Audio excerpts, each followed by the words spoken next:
مامون الرشید نے ایک دن حسن بن سہیل سے کہا، میں نے دنیا کی تمام لذتوں پر غور کیا تو معلوم ہوا کہ ہر ایک لذت ایسی ہے جس سے انسان کسی نہ کسی وقت اکتا جاتا ہے، لیکن 7 لذتیں ایسی ہیں جن سے کبھی اکتاہٹ محسوس نہیں ہوتی۔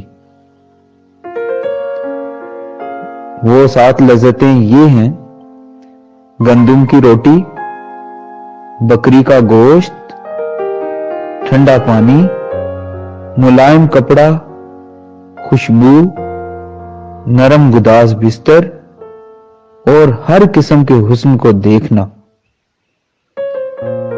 حسن بن سہیل نے کہا، امیر المومنین ایک چیز رہ گئی